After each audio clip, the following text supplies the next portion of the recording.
Kalimutan mo ng lahat. Paluhain mo ng lahat. Wag lang ang iyong magulang. Sapagkat pag pinaluha mo ang iyong magulang, bumalik sa iyo ang luha. Asahan mo. Para kang bulating gagapang sa lupa sa kahirapan ng buhay. Walang perpektong magulang. Nagkakamali ang magulang. Pero kayo nang bahala mga anak ang umunawa sa inyong mga magulang. Arugain, mahalin ang iyong magulang sapagkat ang magulang ay hindi kayo matitikis. Samantalang kayong mga anak, matitiis ninyo ang inyong mga magulang. Arugain nyo naman at mahalin ang iyong magulang katulad ng pag-aruga sa inyo. Minahal kayo nung kayo maliit at hanggang sa inyong paglaki. Kailan nyo ba sasabihin sa inyong mga magulang na mahal kita inay, mahal kita itay, kung pantay na ang mga paa nila at nakahiga na sa kabaong? Useless na mga anak. Ang katagang mahal kita inay, mahal kita inay. Hindi ba mas masarap sabihin sa mga magulang ninyo habang sila nabubuhay, sabihin nyo ang katagang mahal kita inay, mahal kita itay. Sa mga anak, sabi ko nga sa inyo, malalaman mo lang ang kahalagaan ng magulang kung sila'y pantay na mga paa. Pero habang nabubuhay ang magulang, hindi nyo nalalaman at nadadama ang kahalagaan ng isang magulang.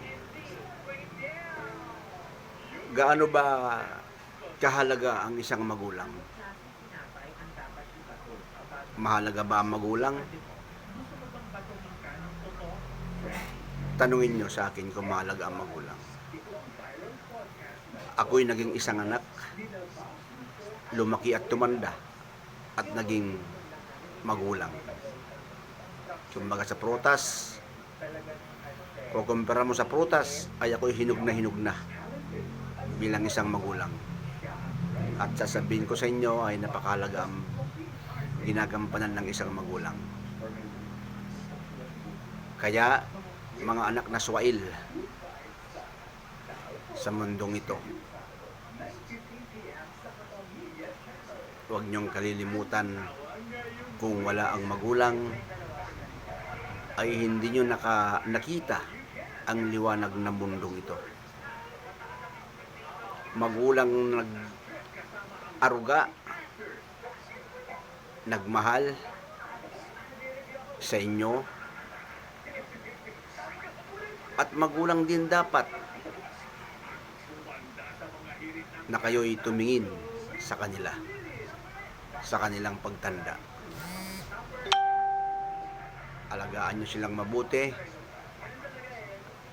arugain ng inyong mga magulang, at higit sa lahat, mahalin ang iyong magulang. Katulad po ng sinabi ko, ang magulang ay walang perpekto. Nagkakamali ang magulang, pero kayo na pong bahala mga anak ang uunawa sa kanilang pagkakamali, sapagkat hindi sila pabata, sila'y patanda at malapit ng lulubugan ng araw.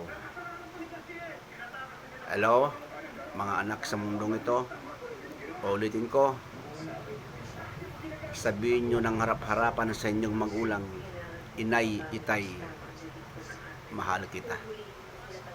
Hindi yung kung kailan nakadiretso na mga paa at nakahiga sa kabaong, doon nyo ibubulong sa inyong mga sarili na mahal kita inay, mahal kita itay.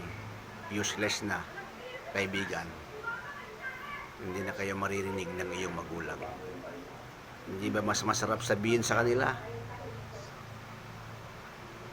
na hanggat nabubuhay sila, doon nyo sabihin na mahal kita inay, mahal kita itay.